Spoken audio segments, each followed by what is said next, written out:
Hi YouTube, Darth here. This week's really been all about Hardline, so there hasn't been a whole lot of action on the community test environment this week except for one big change. So let's get to this week's lineup on CTE Sunday. The footage you're going to see through most of this video is going to be from Infiltration of Shanghai, a new night version of the Siege of Shanghai map. Obviously it's not pitch black, but you could probably get there by ticking down your brightness settings in-game. All this gameplay footage is from Classic mode on the CTE server, so there will not be any spotting today. I think I'll start with my impressions first, and I have to say that this is an interesting way to play a favorite map. Aside from the night setting, the three biggest differences that you'll notice while playing is that there is no transport or attack helicopters on this map, the Charlie point has been moved to the base of the tower, and the tower collapse evolution has been disabled.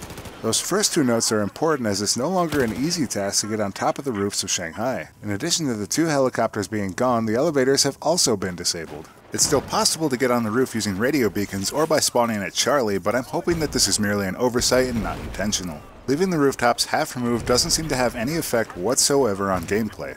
But getting back to night maps in general, because this is a new map and not a mode, I think this is telling that we'll just be getting new maps and not an entirely new server setting. Additionally, we haven't yet seen the gadgets that have been talked about, so there are still updates yet to come. Playing on Infiltration of Shanghai, I found that both the IRNV and FLIR are currently worthless, and DICE echoed this in their patch notes as they stated both night vision devices were optimized for daytime environments in Battlefield 4, so this will likely be addressed in a coming update.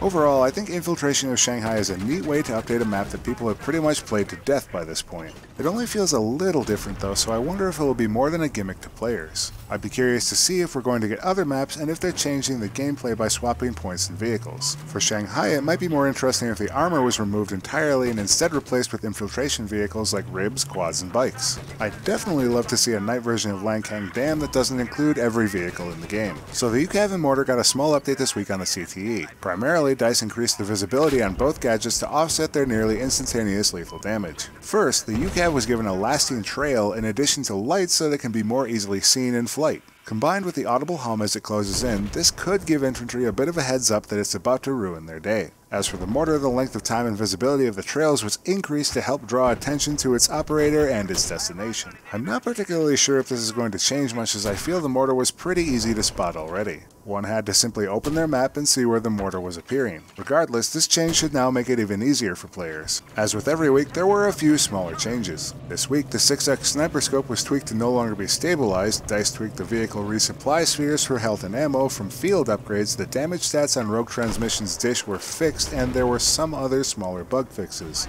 If it seems like a short week on the Battlefield 4 CTE, it was. There was a test for the winter patch in the early part of the week, and it seems like the patch will arrive in the coming weeks, most likely in early March. Of course, we also had Hardline to take our attention, and the big news on the CTE this week was the night maps. So that's it for this CTE Sunday. Before I go, I'd like to hear in the comments below if you think DICE should continue the community test environment and initiative for Battlefield Hardline. If so, what changes do you think they should look into for that game? If you're new around here, check out my channel and please consider subscribing. As always, thanks for watching, and I'll see you next time, YouTube.